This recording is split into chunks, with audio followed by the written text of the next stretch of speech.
माननीय प्रधानमंत्री भारत सरकार, माननीय गृह एवं सहकारिता मंत्री भारत सरकार, माननीय वित्त मंत्री भारत सरकार, माननीय मुख्यमंत्री उत्तर प्रदेश सरकार एवं अन्य सभी राज्यों के माननीय मुख्यमंत्रीगण एवं सहारा, एलकेमिस, प्रिज्म, आनंद निधि, PACL व अन्य धोखेबाज कंपनियों के पीड़ित निवेशक भाइयों और बहनों, मैं अजय टंडन, अधिवक्ता सर्वोच्च न्यायालय, राष्ट्रीय अध्यक्ष, संयुक्त संघर्ष मोर्चा समिति।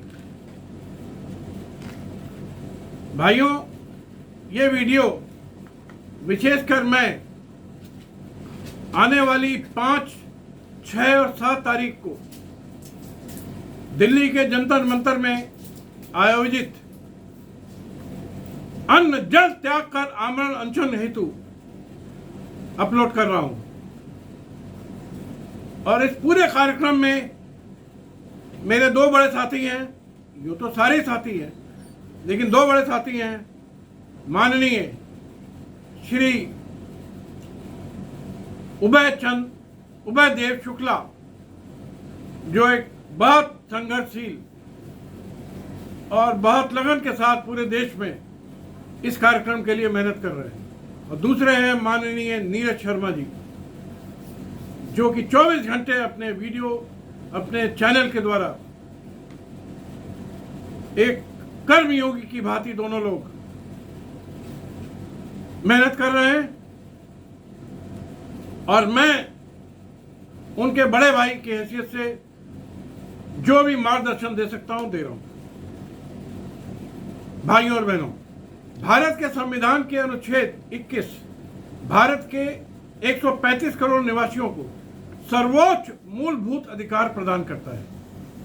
अनुच्छेद 21 कहता है कि किसी व्यक्ति को उसके प्राण यानी लाइफ या दैहिक स्वतंत्रता से विधि द्वारा स्थापित प्रक्रिया के अनुसार ही वंचित किया जाएगा, अन्यथा नहीं।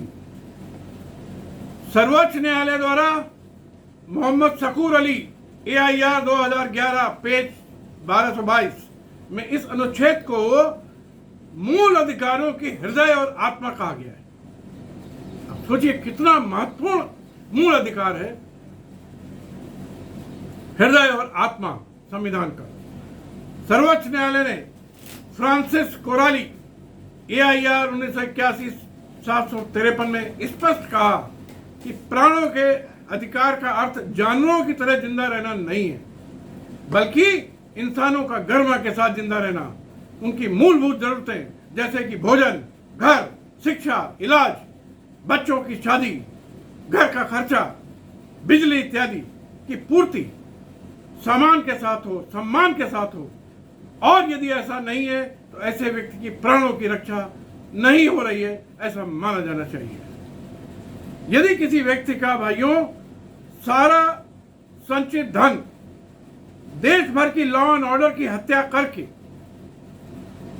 केंद्र सरकार, राज्य सरकारों के सहयोग से छल कपट धोखाधड़ी से लूट लिया गया हो सहारा जैसी कंपनियों के द्वारा, और वो अपनी मूलभूत आवश्यकताओं को पूरा नहीं कर सकता है, तो उसका जीवन मृत्यु तुल्य हो जाता है, जीवन खत्म हो जाता है, और उसका अनुच्छेद 21 का पूर्ण उल्लंघन होता है, जो कि किसी भी सरकार की, चाहे वो केंद्र सरकार हो, राज्य सरकार हो, मूलभूत और संवैधानिक कर्तव्य है। मोदी जी, एक बार सड़क बनाओ ना बनाओ, अगर किसी को कमाया उसने बड़ी मुश्किल से 1 लाख, 2 लाख या 10 लाख या 20 लाख, और सब छीन ले गए, और उसके पास खाने को नहीं है, बिजली का बिल देने को नहीं है, घर खर्चे के लिए नहीं है, बच्चों की पढ़ाई के लिए नहीं है, लड़की की शादी के लिए नहीं है, तो ऐसे व्यक्ति के लिए आपका प्रधानमंत्री होना ना होना बराबर है। इसलिए ज्यादा अपनी ईमानदारी की डींगे मत हाको, और देश के 35 करोड़ पीड़ित लोगों की लिए कुछ सोचो, जिनको तुम्हारे शागिर्द, तुम्हारे पार्टनर सुब्रत राय सहारा ने लूट लूट के एकदम भिखारी बना दिया है। और आप पिछले 10 साल से, जब से भी आप सत्ता में आए हो, ये रंगा नाच देख रहे हो, सब कुछ जान रहे हो। बस खाली बोलने के लिए हो आप कि ना खाऊंगा ना खाने दूंगा। गली गली में खा रहे हो और आपको सब पता है।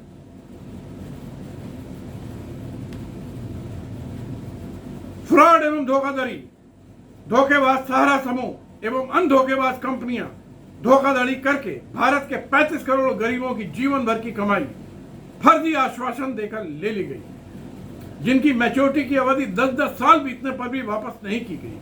10 साल हो गए हैं उसको मैच्योरिटी, उनके हिसाब से भी। पूरे भारत में धोखाधड़ी से लूटी गई रकम 35 लाख करोड़ है। आज निवेशकों की स्थिति है कि वे दाने दाने को मोहताज हैं। पारिवारिक सदस्य जैसे माँ बाप, पत्नी, पति बीमार होते हैं तो पैसे की कमी के कारण इलाज नहीं करा पाते, पैसा न होने के कारण, और मर जाते हैं। बच्चों की स्कूल की फीस नहीं दे पाते, बच्चे शिक्षा नहीं ले पाते, धनाभाव के कारण घर नहीं बनवा पाते, किराया देने के लिए पैसा नहीं है, धनाभाव के कारण घर का राशन, दूध, पानी नहीं आ पाता, आए दिन भूखों सोना पड़ता है। इस प्रकार उपरोक्त फ्रॉड कंपनी गरीबों का धन पूरी तरह लूट लिए जाने के कारण उनके सर्वोच्च मूलभूत अधिकार जो संविधान का अनुच्छेद 21 द्वारा दिए हैं का बड़ी संख्या में रोज हनन हो रहा है। और मूलभूत अधिकारों की पूरी रक्षा करने की जिम्मेदारी केंद्र सरकार और राज्य सरकारों की है। इसकी आप लोग शपथ लेते हो बड़े शान से, बड़े बड़े फंक्शन करके, क्योंकि सहारा और अन्य फ्रॉड कंपनियां भारतीय दंड संहिता, अनियमित जमा योजना अधिनियम, कंपनी अधिनियम, सेबी अधिनियम जैसे कुल 20 कानूनों का उल्लंघन करके गरीबों के साथ धोखाधड़ी करके उनके जीवन भर की कमाई लूट लेते हैं और लूट लिए।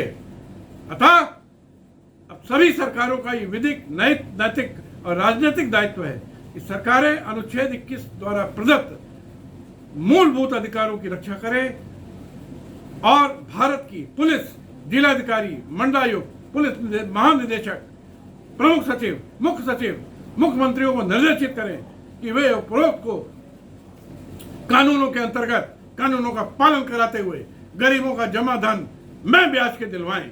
और सभी सरकारों की ये सर्वप्रथम संवैधानिक जिम्मेदारी है। अरे माननीय मोदी जी और माननीय योगी जी फ्री में बांटते हो 80 करोड़ों को राशन, और जिनका अपना लुट गया 35 लाख करोड़, एक एक दाने को मोहताज हैं, जिन्होंने मेहनत करके 20-20 साल में कमाया, उसके लिए कुछ नहीं है। किसानों को 1000 रुपये महीना देते हो, बड़ा एहसान करते हो। और अगर उस आदमी का अपनी कमाई लुट गई है, पहले तो वो दिलाओ, बांटना ही ना पड़े। कब आप लोगों को समझ में आएगा? आदरणीय प्रधानमंत्री, आदरणीय गृह मंत्री एवं सहकारिता मंत्री, आदरणीय मुख्यमंत्री उत्तर प्रदेश एवं अन्य राज्यों के आदरणीय मुख्यमंत्रीगण, यदि मेरे उपरोक्त निवेदन को मानकर यथोचित कार्रवाई करके 31 जुलाई तक सहारा और अल्केमिस्ट फ्रॉड कंपनी से गरीब जमाकर्ताओं का धन वापस दिलवा दिया जाता है तो सभी निवेशक, पूरे देश भर के निवेशक की तरफ से, और मैं आदरणीय प्रधानमंत्री और मुख्यमंत्री का हृदय से आभारी रहूंगा। लेकिन यदि 31 जुलाई तक सहारा, अल्केमिस्ट और अन्य कंपनी का भुगतान नहीं होता है, सरकारें सहयोग नहीं करती हैं, तो ऐसी स्थिति में मजबूर होकर मैं अजय टंडन, अधिवक्ता सर्वोच्च न्यायालय, राष्ट्रीय अध्यक्ष संयुक्त संघर्ष मोर्चा समिति, अपने साथी अभय देव शुक्ला और नीरज शर्मा और लाखों साथियों के साथ दिल्ली स्थित जंतर मंतर मैदान में 5 अगस्त 2022 से अन्न जल त्याग कर आमरण अनशन पर बैठूंगा, जिसमें मेरे सभी साथी द्वारा भी अन्न जल त्यागा जाएगा और आमरण अनशन पर बैठेंगे। यह अनशन तब तक चलेगा जब तक सरकारें अपने संवैधानिक कर्तव्यों का निर्वहन करके उपरोक्त कंपनियों से मैं ब्याज भुगतान नहीं करा दिया जाता और फ्रॉड कंपनियों के सभी निदेशक, अधिकारी, ऑडिटर्स की गिरफ्तारी सुनिश्चित नहीं कर दी जाती है, उनकी समस्त संपत्ति जब्त नहीं कर ली जाती है। हमारा नारा है, एक बार आमरण अनशन में बैठने के बाद